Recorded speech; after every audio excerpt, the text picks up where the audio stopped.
que la convocation du Parlement demain qui sera réuni en congrès, ça c'est un événement à la mesure de la gravité finalement de la situation. C'est un événement très fort, c'est la seule possibilité pour que le président de la République s'exprime devant l'ensemble des parlementaires, c'est ce qui vient d'être dit par Bruno Retailleau.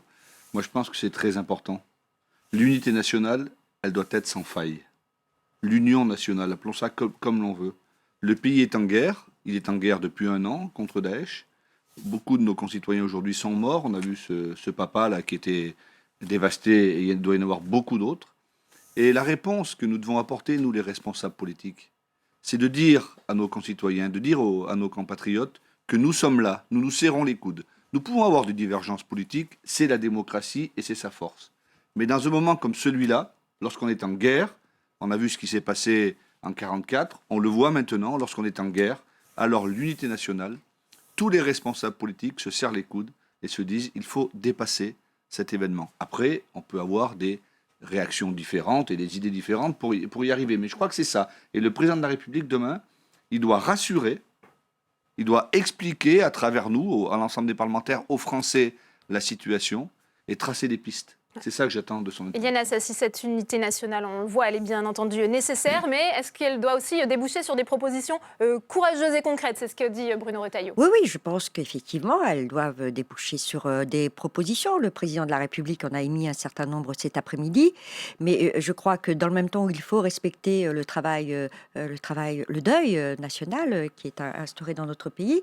Il faut que les politiques que nous sommes, effectivement, continue, je dirais, à réfléchir à des solutions qui répondent aux angoisses populaires aujourd'hui. Et moi, je trouve que le fait que, par exemple, les parlementaires, les groupes politiques puissent s'exprimer demain à Versailles est une très bonne chose. Oui. Je l'avais moi-même demandé parce que nous sommes la représentation les populaire. Républicains aussi l'ont et donc, demandé, oui, tout à fait. Accepté par le chef de l'État. Oui, tout à fait. Donc, nous sommes la représentation populaire et nous pouvons, en respectant l'unité nationale, en respectant le deuil, nous pouvons ici, sans polémique aucune, porter un certain nombre de propositions. Par exemple, sur l'état d'urgence, moi, je suis favorable à ce qui a été la décision qui a été prise par le gouvernement et donc et par le président de la République. Et j'accepte même l'idée que cet état d'urgence puisse être prolongé dès lors effectivement une des pistes envisagées, que le Parlement puisse en débattre, etc. On est dans une situation extrêmement grave, donc cela appelle des mesures aussi à la hauteur de cette gravité, et celle-ci est, me semble-t-il, une bonne mesure. Oui. Bruno Retailleau, on a quand même le sentiment que la droite durcit un peu le ton. L'unité nationale qu'on a pu connaître après les attentats de Charlie Hebdo reste fragile. Et il y a quand même des exigences, notamment avec ce congrès qui prend une tournure politique. On rappelle pour les téléspectateurs qu'au début, François Hollande devait simplement s'exprimer devant les parlementaires. Et vous avez donc demandé à ce que chaque groupe parlementaire puisse s'exprimer après. C'est pas là le plus important, que le chef d'État puisse faire une déclaration, puisse faire des propositions, qu'on puisse nous réagir, c'est la démocratie. Ce que je veux dire, c'est qu'il y a une grande différence entre le mois de janvier et l'attentat du vendredi 13 novembre. On sent bien que quand on est frappé une première fois, il y a un effet de sidération, on se regroupe. Quand on est frappé une seconde fois, on se dit qu'est-ce qu'on peut faire pour que ça ne se reproduise plus? Et je suis favorable, moi, à tout ce qui peut concourir à la cohésion, à l'unité nationale. Ce que j'ai dit tout à l'heure au président de la République, c'est que cette unité nationale, elle n'est pas seulement un préalable, elle doit se construire. Elle doit se construire en prêtant une oreille attentive aux propositions de l'opposition. On a fait des propositions depuis plusieurs mois. Elles n'ont pas été reprises. Ouais. Je pense que c'est important que l'opposition... On a entendu Manuel Valls qui se disait ouvert nous avons à cœur, à condition qu'elle soit efficace. Non, mais bien sûr, évidemment, je suis tout à fait prêt à entendre ce propos-là. Simplement, les Français doivent être protégés. Deuxième chose, l'unité nationale, oui, mais pour en faire quoi? L'unité nationale, c'est une force. Et pour qu'elle soit utile, il faut qu'elle débouche sur des propositions courageuses, pas sur des demi-mesures. Et c'est ce que j'attends, moi, évidemment, comme ce qu'attendent les Français demain, des propositions du président de la République, parce qu'on ne peut pas parler, encore une fois, d'un état de guerre sans que le niveau de réponse, l'intensité de la réponse, soit au niveau du constat. Parce qu'alors, il y aura une colère qui s'exprimera vis-à-vis des Français. Ouais. Didier Guillaume, on l'a entendu, François Hollande souhaiterait que l'état d'urgence dure 3 mois. Ça, c'est une mesure forte qu'il pourrait annoncer demain lors de ce congrès, selon vous? Oui, il l'a évoqué tout à l'heure. Le Premier ministre l'a dit. Je pense que nous serons amenés à voté la loi prolongeant l'état d'urgence. Pourquoi? Parce qu'il faut passer la COP 21, les élections régionales et Noël.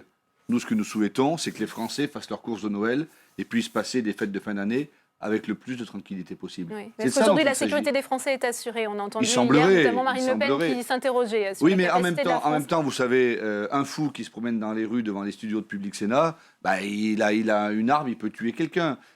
On parle de guerre. Cette guerre, elle est sans merci vis-à-vis de Daesh. Mais c'est une guerre qui est compliquée à combattre, parce que s'il y a des gens seuls, fous, idéologisés, qui veulent faire le djihad seuls, on aura du mal à tout arrêter. C'est pour ça que la situation est grave, et ce genre de situation peut se reproduire. C'est la raison pour laquelle nous, ce que nous demandons, c'est l'éradication de Daesh. Il faut frapper fort, vite, tout de suite et en continu, afin que Daesh puisse être éradiqué. Ouais. Et puis il faut aussi assurer, et là nous sommes tous d'accord évidemment, la sécurité maximum à nos concitoyens. Enfin, il va y avoir les fêtes de Noël, on le disait, les gens vont se promener. Il ne faut pas que les gens regardent derrière ce qui se passe. Il faut qu'ils soient rassurés. Et le rôle des parlementaires, c'est de tracer la voie, de tracer le chemin, c'est donner le sens. Et le chef de l'État doit nous faire des propositions, nous dire des choses demain pour que ça rassure les Français. Je partage ce que disait Bruno Retailleau. Les Français sont inquiets. Eliane Et donc, Assassi, il faut vous, les rassurer. en tant que président du groupe communiste, qu'attendez-vous du discours demain de François Hollande devant les parlementaires? On a entendu également l'ancien président Nicolas Sarkozy durcir le ton et demander des modifications drastiques, une véritable inflexion de la politique de sécurité du gouvernement. Oui, enfin, moi j'attends effectivement du président de la République, mais on en a eu quelques petites annonces tout à l'heure, un certain nombre de propositions fortes. Mais au-delà des propositions, moi j'attends des actes aussi. Puisque des propositions, il y en a un certain nombre qui ont déjà été faites, d'autres entendues, d'autres pas entendues. Mais maintenant, je crois que ce que les Français attendent, ce sont des actes forts. Et on parlait de l'état d'urgence. C'est vrai que la sécurité des citoyens, je suis la première à le dire, doit être assurée.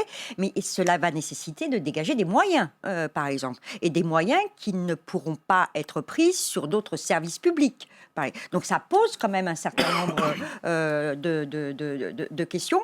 Donc on verra demain s'il est en capacité d'y apporter des réponses. Mais voilà, proposition, mais des actes forts pour rassurer tout de suite la population de notre pays qui est effectivement plongée dans l'angoisse.